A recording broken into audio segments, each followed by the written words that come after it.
21,000 पूरे हुए, महासंकल्प पूरा हुआ है। इस महासंकल्प को पूरा करने के लिए एक बार आप, बेटा बेटी नहीं लेकिन पीछे जो सब खड़े हैं, वो दोनों हाथ ऊपर उठा के ताली बजा के गोपाल भार्गव जी का अभिनंदन करें, स्वागत करें। है समय नदी की धार के जिसमें सब बह जाया करते हैं, लेकिन कुछ ऐसे होते हैं इतिहास बनाया करते हैं। समाज सेवा का आपने एक इतिहास बनाया है। मुख्यमंत्री के नाते आप मेरे मंत्रिमंडल के वरिष्ठतम सदस्य हैं, इसलिए भी मैं गदगद हूं। और भारतीय जनता पार्टी को भी आप पे गर्व है कि एक कार्यकर्ता इस ढंग से सेवा के कामों में लगा है। इसलिए मैं अपने जीवन में उनका बहुत सम्मान करती हूँ और उनकी हर बात को बहुत गौर से सुनती हूँ। और कोई कोई बात वो ऐसी कह देते हैं जो इतनी गहरी होती है कि मैं उसको पकड़ जाती हूँ कि ये जो कह रहे हैं इसको मानना है, क्योंकि ये ज़मीन से जुड़े हुए व्यक्ति हैं और ये समझते हैं कि किस बात का क्या परिणाम हो सकता है। बस यही है कि इनकी ये प्रकृति है कि ये स्वयं का बहुत प्रचार करना, स्वयं की बहुत स्थापना करना, स्वयं के बारे में बहुत सोचना, ये कम करते हैं। आदरणीय मंच,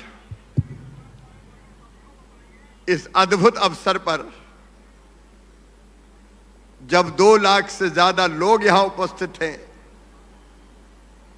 2100 बेटियों का कन्यादान हो रहा है।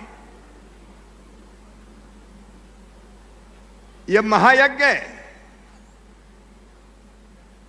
हमारे प्रदेश अध्यक्ष आदरणीय विष्णुदत्त जी और इस आयोजन के सूत्रधार हमारे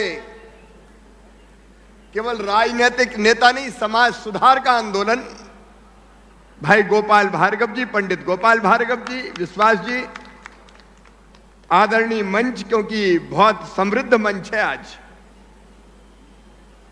मेरी भांजियां, भांजे, दामादों, मेरे बहनों, मेरे भाइयों,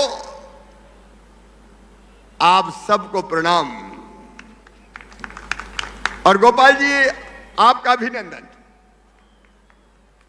राजनेता अनेकों होते हैं और अक्सर चुनाव के लिए काम करते हैं, लेकिन गोपाल भार्गव केवल राजनेता नहीं है, समाज सेवा का एक उदाहरण है गोपाल भार्गव। गोपाल भार्गव विकास पुरुष भी है। अब आप इसी से अंदाज लगा लो कि ये मौका भी नहीं चूके और बोले शाहपुर में बेटियां कह रही थी ये कॉलेज, क्षेत्र का विकास कैसे हो जाए, मध्य प्रदेश का विकास कैसे हो, इसके लिए भी सदैव प्रयत्नरत रहते हैं। और इसलिए वो स्वयं आयोजक है। लेकिन आज मैं आपसे कहता हूं, 2100 विवाह हो रहे हैं, 21,000 पूरे हुए, महासंकल्प पूरा हुआ है। इस महासंकल्प को पूरा करने के लिए एक बार आप, बेटा बेटी नहीं लेकिन पीछे जो सब खड़े हैं, वो दोनों हाथ ऊपर उठा के ताली बजा के गोपाल भार्गव जी का अभिनंदन करें, स्वागत करें। है समय नदी की धार के जिसमें सब बह जाया करते हैं, लेकिन कुछ ऐसे होते हैं इतिहास बनाया करते हैं। समाज सेवा का आपने एक इतिहास बनाया है। मुख्यमंत्री के नाते आप मेरे मंत्रिमंडल के वरिष्ठतम सदस्य हैं, इसलिए भी मैं गदगद हूं। और भारतीय जनता पार्टी को भी आप पे गर्व है कि एक कार्यकर्ता इस ढंग से सेवा के कामों में लगा है। हमारे अध्यक्ष जी अभी कह रहे थे, बीडी शर्मा जी, मैं उनसे यही कह रहा था कि हर विधानसभा में एक कार्यक्रम ऐसा होना चाहिए मुख्यमंत्री कन्या विवाह योजना का। अरे मध्य प्रदेश में हमारे रहते हुए, भारतीय जनता पार्टी की सरकार के रहते हुए, इस टीम के रहते हुए, मामा मुख्यमंत्री रहते हुए, कोई बिटिया के माता पिता बेटी के विवाह के लिए परेशान ना हो। आखिर काय के लिए आपकी ये सरकार है। और आज मेरी सभी बेटियों को बहुत बहुत आशीर्वाद। देखिए, राजनीति हमारे लिए पेशा नहीं है, समाज सेवा का माध्यम है। और देखिए तो सामाजिक समरसता का कुंभ हो गया। सभी जाति, सभी समाज, मेरी मुस्लिम बेटियां भी बैठी हैं,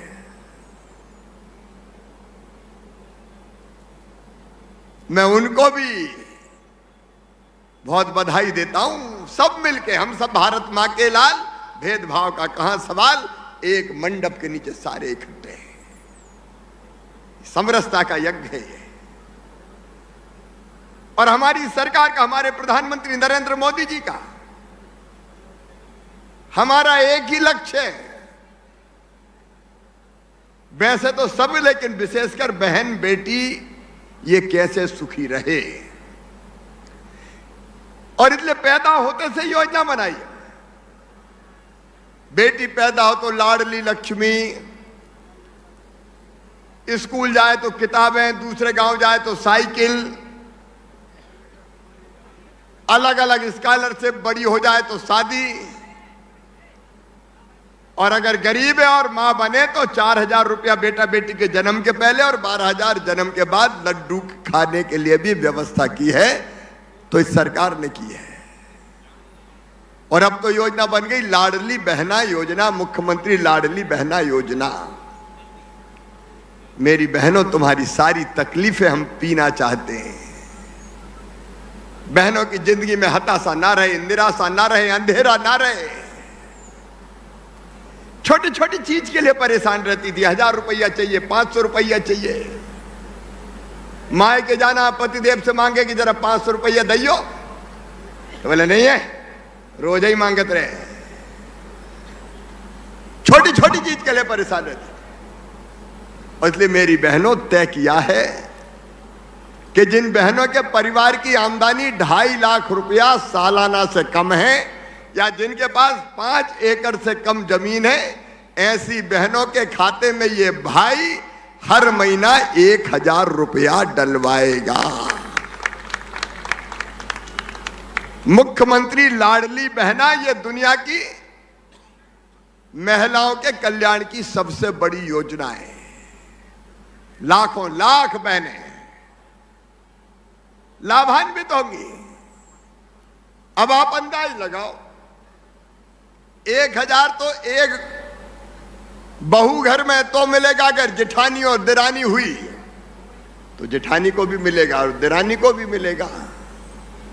तो 12,000 रुपया साल, 2 हुए तो 24,000, और किसान परिवार हुआ तो 10,000, और प्रधानमंत्री जी के और मुख्यमंत्री के मिला के, और कहीं बूढ़ी सास और हुई तो उसकी पेंशन भी बढ़ा के 1,000 रुपया कर देंगे। गोपाल जी काहे की चिंता है, तो 12,000 उनको भी। परिवार की तकलीफ और दुख पी जाएंगे मेरी बहनों, तुम्हारी आंखों में आंसू नहीं रहने देंगे, तुम्हारे चेहरे पर मुस्कुराहट लेकर ही आएंगे। ये जीवन का संकल्प है, ये जीवन का संकल्प है। 25 तारीख से आवेदन भरना शुरू हो रहे हैं, और आवेदन भी कहीं जाना नहीं है कोई को, क्योंकि इतनी बड़ी संख्या इकट्ठी इसलिए कह रहा हूं। कई बहनें भग रही थी, अरे बोले वो बनवा लो मूल निवासी प्रमाण पत्र, कई भागी बोले आय का प्रमाण पत्र बनवा लो। अरे मेरी बहनों, कोई मूल निवासी नहीं, कोई आय का प्रमाण पत्र नहीं, तुम ही उसमें कॉलम रहेगा कि हमारी आमदनी 2.5 लाख से कम है, उसमें टिक कर देना। हमारे साथी कर्मचारी और हमारे कार्यकर्ता आपको बताएंगे, कहीं नहीं जाना। गांव में ही शिविर लगेगा, शहर के हर वार्ड में शिविर लगेगा। मैं आज ज्यादा समय नहीं लूंगा, चूंकि इतनी बड़ी संख्या थी, इसलिए कोई बहन परेशान ना हो कि इधर भग रहे हैं कि उधर भग रहे हैं। तुम्हें भगने थोड़ी देंगे, कहीं घर पे ही देंगे, गांव में ही पूरी व्यवस्था करवाएंगे।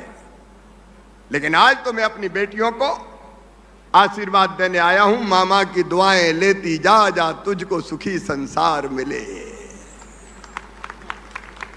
हमेशा सुखी रहो, निरोग रहो, तुम्हारा मंगल हो, तुम्हारा कल्याण हो, दोनों प्रेम से रहो, और दोनों खानदान और कुल का नाम रोशन करो कि कितनी अच्छी बहू है, वाह, या कितना अच्छा दामाद है। घर वालों को भी सुख दो, खुद भी सुखी रहो। बहुत बहुत आशीर्वाद, शुभकामनाएं। और जैसा पंडित गोपाल भार्गव जी ने कहा है, आगे भी जरूरत पड़ेगी तो गोपाल जी भी खड़े हैं और मामा भी खड़ा है। कोशिश रहेगी कोई तकलीफ तुम्हारी जिंदगी में ना आ पाए। उसके लिए कई योजनाएं हैं। आज एक इतने बड़े महायज्ञ में मैं अपने कार्यकर्ताओं को भी एक बात और कहना चाहता हूं रे भैया, अगर कोई गांव में, शहर में कोई बिना मां बाप के बेटा बेटी हो, कोविड में हमने योजना बनाई थी मुख्यमंत्री बाल आशीर्वाद योजना, उनको 5,000 रुपया महीना पेंशन दे रहे हैं। लेकिन कोविड के अलावा भी अगर कोई बेटा बेटी अनाथ हो गया, माता पिता नहीं रहे, बचपन में ही माता पिता चले गए, तो उनकी भी हर महीना 4,000 रुपया पेंशन बांधी जाएगी। ढूंढ लेना, अगर कहीं हो तो तत्काल उनका डिटेल भेज देना। दीपू तो हीरा है भाई, दीपू ने भी गोद लिया, बहुत बढ़िया। क्योंकि अपने रहते हुए कोई अनाथ क्यों रहे साहब? नहीं तो हमारे होने का मतलब क्या है? एक बार फिर से बहुत बहुत आशीर्वाद, शुभकामनाएं। भगवान हमेशा आशीर्वाद और कृपा की वर्षा करे। ऊपर वाला हमेशा दुआएं दे, हमेशा सुखी रखे। एक बार फिर इस महाप्रयास का, हाँ, शाहपुर में इस साल गोपाल जी जुलाई से कॉलेज प्रारंभ हो जाएगा। बहुत बहुत धन्यवाद, प्रणाम, नमस्कार। कि इस पवित्र कार्यक्रम में मुझे भागीदारी करने के लिए पंडित गोपाल भार्गव जी ने आमंत्रित किया। मैं कल शाम को 5 बजे तक इस कार्यक्रम में आने को लेकर के किसी कारण से भोपाल में आज एक कार्यक्रम है, असमंजस में थी। लेकिन शाम को अचानक 4:45 बजे, नहीं तो मैं गोपाल भार्गव जी की कोई बात टालती नहीं हूँ, लेकिन कुछ असमंजस था आज आने को लेकर के। अचानक मुझे लगा गोपाल भार्गव जी वो व्यक्ति हैं, जब मैं हिमालय चली गई थी सन 2000 में मंत्री पद से इस्तीफा देकर, क्योंकि मुझे केदारनाथ बाबा के दर्शन करने थे साक्षात, तो उस समय पर बहुत लोग मुझे वापस लौटाने के लिए जो गए, उसमें पंडित गोपाल भार्गव जी भी एक थे, जो नीचे से पैदल चले गौरी कुंड से ऊपर केदारनाथ तक, और मुझे बोले बिन्ना तुम नीचे चलो, क्योंकि मध्य प्रदेश में कांग्रेस का तख्ता पलट तुम कर पाओगी, इसलिए तुमको नीचे चलना है। और मुझे गोपाल भार्गव जी नीचे लेके आए। मैंने कहा आप जाओ, मैं नवरात्रि के बाद आ जाऊंगी। मैं अभी उनको कह रही थी कि आपको ना अपने बारे में प्रचार करना नहीं आता। गोपाल भार्गव भारत के एकमात्र एमएलए हैं, मंत्री तो वो रहे ही हैं, जिनने ये घोषणा की कि मैं अपने विधानसभा चुनाव में वोट नहीं मांगूंगा। अगर मैंने सत्कर्म किए हैं तो मेरे विधानसभा क्षेत्र की जनता मुझे वोट देगी, और मैं घर रहूंगा, चुनाव में वोट मांगने के लिए नहीं निकलूंगा। तो मैंने कहा कि नहीं भैया, मुझे तो ये नेक पूरा करना है, आपके लिए वोट मांगने आना है। बोले ठीक है, उस दिन मैं आपके साथ मंच पे बैठ जाऊंगा। एकमात्र विधायक है हिंदुस्तान का पंडित गोपाल भार्गव, और वो मंत्री बनने से बड़ी बात है कि वो कह दे कि मैं विधानसभा चुनाव में वोट नहीं मांगूंगा। अगर मैंने सत्कर्म किए हैं तो 5 साल अच्छा काम किया है तो जनता मुझे खुद वोट देगी। जरा पीछे खड़े हुए लोग भी दोनों हाथ ऊपर उठा के ताली बजाओ इस बात के लिए। ये सामान्य व्यक्ति नहीं है, ये असाधारण व्यक्ति है। और दूसरी सबसे बड़ी बात, 21,300 शादियां आज हो गई, जो प्रारंभ हुई थी 2001 से। बीच में कोरोना काल आया तो 2 साल नहीं हो पाई। 21,300 कन्याएं गोपाल भार्गव जी की बेटियां बनकर के ब्याही गई हैं अपने घरों में। और ये पीछे वाले हाथ उठा के ताली बजाना हर बार, नहीं तो मुझे समझ में नहीं आएगा कि सुनाई दिया कि नहीं। उठाओ हाथ सबके सब, हाँ बस ठीक है। तो वो और उनकी गारंटी ली हुई है उनने कि लड़की ब्याह दी गई तो काले कोस भेज दी गई, ऐसा नहीं। जिस घर पे गई वो वहां सुखी रही कि नहीं रही, इसकी भी वो चिंता करते हैं। और लोग अपने घर में जब शादी होती है एमएलए एमपी के यहाँ तो बहुत फन फेयर के साथ करते हैं। उनने अपने बेटा और अपने बेटी की शादी इन्हीं बेटे बेटियों के साथ में की, इन्हीं कन्या विवाह के अंतर्गत की। इसके लिए भी आप ताली बजाइए और उनका अभिनंदन करिए। ये साधारण व्यक्ति नहीं है, असाधारण व्यक्ति हैं। और इन्होंने, आपको पता नहीं है, मेरे जीवन में इनकी बहुत प्रतिष्ठा है। मैं जब भाजपा से बाहर थी तब भी मेरे लिए ये बहुत व्याकुल रहते थे कि मेरा सम्मान बना रहे। फिर जब मैं भाजपा में वापस लौटी और चरखारी से चुनाव लड़ी, मुझे बीजेपी ने यूपी में चुनाव लड़ा दिया विधानसभा का, तो पंडित जी पहुंच गए वहां और पूरी विधानसभा का चार्ज अपने हाथ में ले लिया। और पंडित जी मुझे मेरी विधानसभा में घूमते हुए नजर आए। फिर 2014 में झांसी से चुनाव लड़ा दिया बीजेपी ने मुझे। मैं चरखारी भी जीती, बहुत वोटों से जीती थी विधानसभा, तो वहां भी गोपाल भार्गव जी पहुंच गए। इसलिए मैं अपने जीवन में उनका बहुत सम्मान करती हूँ और उनकी हर बात को बहुत गौर से सुनती हूँ। और कोई कोई बात वो ऐसी कह देते हैं जो इतनी गहरी होती है कि मैं उसको पकड़ जाती हूँ कि ये जो कह रहे हैं इसको मानना है, क्योंकि ये जमीन से जुड़े हुए व्यक्ति हैं और ये समझते हैं कि किस बात का क्या परिणाम हो सकता है। बस यही है कि इनकी ये प्रकृति है कि ये स्वयं का बहुत प्रचार करना, स्वयं की बहुत स्थापना करना, स्वयं के बारे में बहुत सोचना, ये कम करते हैं। अभी भी जब वो मुझे मिलने गए तो उन्होंने एक बहुत गहरी बात कही। जब प्रदेश में शराब की नई नीति आई तो मैं बहुत खुश थी और मैंने बताया कि भैया मैं बहुत खुश हूँ, लेकिन अगर इसमें कोई खामी रह गई तो मैं विधायकों और सांसदों को बहुत परेशान करूँगी, क्योंकि सरकार ने अपनी जिम्मेवारी पूरी कर दी। अब विधायकों और सांसदों की जिम्मेवारी बनती है नई शराब नीति के बाद, पुलिस और प्रशासन की जिम्मेवारी बनती है कि कोई शराब पी के गाड़ी चलाता हुआ मिले तो पकड़ो उसको, चाहे एमएलए का लड़का हो, चाहे एमपी का लड़का हो, चाहे मिनिस्टर का लड़का हो, पकड़ के बंद कर दो उसको। और अगर कोई तुम पे कार्रवाई करेगा तो मैं खड़ी हो जाऊंगी और तुम्हें कोई हाथ नहीं लगा सकेगा, क्योंकि तभी प्रदेश में ये कंट्रोल हो पाएगा। इसी प्रकार से ये जो बात हुई है कि जिस शराब की दुकान के लिए भारी जन विरोध है उसमें दूरी की कोई मर्यादा नहीं है, उसका कलेक्टर तय करेगा। तो कलेक्टर कैसे तय करेगा? वो एमएलए और एमपी की जिम्मेवारी है कि वो कलेक्टर से बात करेंगे कि इस दुकान का जन विरोध है, और वो थानेदार से तस्दीक किया जाएगा क्या इस दुकान का जन विरोध है, तो वो भी बंद हो जाएगी। अहाते भी बंद कर दिए गए, पूरे 2500 अहाते थे मध्य प्रदेश में शराब पिलाने के, खुले में बिठा के पिलाया जाता था, वो भी बंद हो गया। मतलब ये इतनी बड़ी घटना हुई है शराब नीति की कि इसके लिए मध्य प्रदेश की सरकार का जितना अभिनंदन किया जाए वो कम है। और इसलिए अब समाज की जिम्मेवारी बनती है, दुकान के सामने बैठ के पी नहीं सकते, पी के गाड़ी नहीं चला सकते, खुले में बैठ के पी नहीं सकते, घर ले जाओ। तो जो समाज है, जो माताएं बहनें हैं, इनकी जिम्मेवारी है। अगर पत्नी हाथ पकड़ेगी कि मत पियो तो पत्नी का हाथ झटक सकता है, लेकिन अगर माँ ने हाथ पकड़ लिया या बेटी ने हाथ पकड़ लिया तो उसको पीना में मुश्किल हो जाएगा, पीना मुश्किल हो जाएगा उसको। समाज की भी जिम्मेवारी है, पुलिस और प्रशासन की भी जिम्मेवारी है, सांसदों और विधायकों की भी जिम्मेवारी है।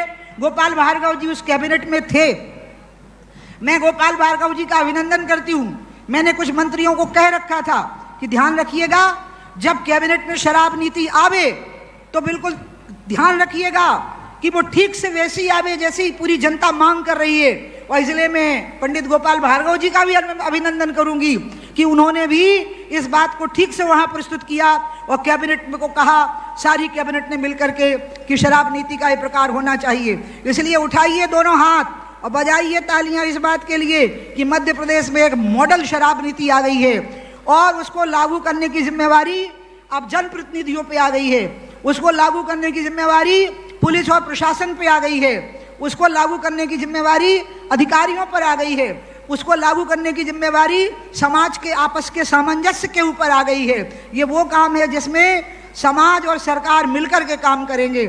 मैं इस बात से बहुत खुश रहती हूँ, बहुत प्रसन्न रहती हूँ। लेकिन मेरी तबीयत कोरोना के बाद मेरे को शुगर हुई बहुत जोर से। मैं कभी भी अपनी बीमारी छुपाती नहीं हूँ, लोग तो छुपा जाते हैं, मैं नहीं छुपाती। इतनी कस के शुगर हुई है कि मुझे अभी चलना फिरना मुश्किल होता है। बस डॉक्टरों का कहना है कि ठीक भी हो जाएगी क्योंकि टेम्परेरी फेज है। तो जरा उठाइए हाथ और आशीर्वाद दीजिए ताकि मैं स्वभाव से मीठी रहूं लेकिन शुगर मेरे अंदर ना रहे, इसका आशीर्वाद दीजिए। अब मैं आती हूँ इस बात पर कि ये जो 21,000 विवाह हुए हैं उसमें जो ये वाले जोड़े बैठे हैं अभी माला पहनाएंगे, फिर फेरे होंगे। हमारे यहाँ पर वर और वधू को लक्ष्मी नारायण का रूप माना जाता है, उनकी पूजा विष्णु और लक्ष्मी के रूप में की जाती है। अभी ये थोड़ी देर के बाद में ही वो औपचारिकता भी पूरी हो जाएगी। लेकिन मैं अभी गौर से देख रही थी, पानी की बोतल थमाई गई तो बड़े प्रेम से बोतल का ढक्कन घुमा घुमा करके बगल से खिसकाने की कोशिश हो रही थी। लड़का कोशिश कर रहा था लड़की पी लेवे, लड़की कोशिश कर रही थी लड़का पी लेवे। मैं सारे जो यहाँ विष्णु और लक्ष्मी रूप में बैठे हुए हैं उनको निवेदन करूंगी कि अपनी जिंदगी को ऐसे ही चलाना, अपनी अच्छाई को बांट करके चलना और बुराई को अपने अंदर सीमित रख करके चलना, तो बहुत अच्छी जिंदगी जियोगे, बहुत खुशहाल जिंदगी जियोगे। क्योंकि पत्नी ना देवी होती है ना दासी होती है, पत्नी रथ का बराबर का पहिया होती है। जब दोनों पहिए चलेंगे तब रथ चलेगा। इसलिए पत्नी को दासी नहीं समझना है, पत्नी को देवी भी नहीं समझना है, क्योंकि देवी बना करके फिर सोचते हैं कि बचा हुआ खाएगी, सबसे आखिरी में खाएगी, नहीं खाएगी तो पानी पी के सो जाएगी, इसलिए देवी है। ना ना ना ना, पत्नी देवी नहीं है, मानवी है, मनुष्य है। और वो दासी भी नहीं है आपकी, वो आपकी जीवन संगिनी है, सुख दुख में आपकी अनुगामिनी है, आपके साथ चलने वाली महिला है। और इसलिए आज आपके साथ जिसकी डोर बंध जाएगी वो 7 जन्म के लिए वो गांठ बंधने वाली है। उस गांठ का बहुत सम्मान करना, दुनिया की कोई ताकत उस गांठ को खोलने ना पावे, इसका ध्यान रखना। और मेरा आशीर्वाद लो, खूब आगे बढ़ो, खूब प्रसन्न जीवन जियो, तुम्हारे जीवन में कोई संकट ना आवे। मैं ये भगवान गणेश से प्रार्थना करती हूँ। हमारे गोपाल भार्गव जी के लिए भी, जिनको मैं बहुत मानती हूँ, और शराब नीति के बारे में मुझे एक ऐसी बात बोल के आए, वही बात मुझे यहाँ तक ले आई। 2 बातें, मेरी तबीयत ठीक थी नहीं, हेलीकॉप्टर शिवराज जी के पास था आज, नहीं तो मुझे तुरंत वो हेलीकॉप्टर दे देते हैं। तो उन्होंने कहा दीदी फिर आप कार्यक्रम में देर से जाओ और मेरे साथ लौटो। मैंने कहा नहीं, मेरे को आपसे 1 घंटा पहले लौटना है, क्योंकि आपका ही तो कार्यक्रम है जो मैंने आयोजित किया है। तो इसलिए मैंने कहा कि नहीं, मैं नहीं रुक पाऊंगी। तो कार से आना और जाना कठिन था क्योंकि थकान बहुत लगती है। तो मैं रात में सागर में आके सो गई, लेकिन मुझे शक्ति मिली, रानगिरी देवी के दर्शन करके आई। दूसरी शक्ति मिली कि गोपाल भार्गव जी मुझे एक बात कह रहे थे कि देखो बिन्ना, तुम्हारे मन की शराब नीति बन गई, अब तुम उपद्रव नहीं करना। ये उनने मुझे कहा कि देखो अब शांति से बैठना, तुम्हारी जय हो जाए, और तुम अब उपद्रव नहीं करना। ठीक कहा ना भैया ने? तो मैंने भैया की बात को गांठ से बांधा, क्योंकि भैया सोच समझ के बोलता है, कम बोलता है, सोच समझ के बोलता है। एक समय ऐसा था जब कौन मुख्यमंत्री बने पे विमर्श हुआ था, जिसमें आदमी जो बिल्कुल चुपचाप बैठा हुआ था, ये बात लगभग 2 साल पहले की है, वो गोपाल भार्गव थे। कोई पद की लालसा उनके मन में नहीं रहती है, कोई लिप्सा उनके मन में नहीं रहती है। बजाओ तालियां और उनका अभिनंदन करो। इसलिए बहुत गहरी सूझ और उपदेश मुझे वो देते हैं, और मैं उनके उपदेश की गांठ बांधती हूँ। इसलिए भगवान से प्रार्थना करती हूँ कि जिंदगी भर उनका हाथ मेरे सिर के ऊपर रहे, उनकी छत्र छाया मेरे सिर के ऊपर रहे, क्योंकि वही मुझे केदारनाथ जी से लौटा करके ले आए थे। और इसलिए मैं एक बार फिर से गोपाल भार्गव जी, उनके सहयोगियों को और सभी लोगों का बहुत बहुत अभिवादन करती हूँ कि उनने इतने सुंदर विवाह की रचना की, और 21,300 विवाह हो गए। पीछे भी बैठे हुए हैं लक्ष्मी नारायण के जोड़े, आगे भी बैठे हुए हैं लक्ष्मी नारायण के जोड़े। मैं इन सब जोड़ों को प्रणाम करती हूँ, इनको भगवान का रूप मान करके प्रणाम करती हूँ। और मैं भगवान से प्रार्थना करती हूँ कि तुम लोग सुखी रहो, संपन्न रहो, समर्थ रहो, खूब आगे बढ़ो।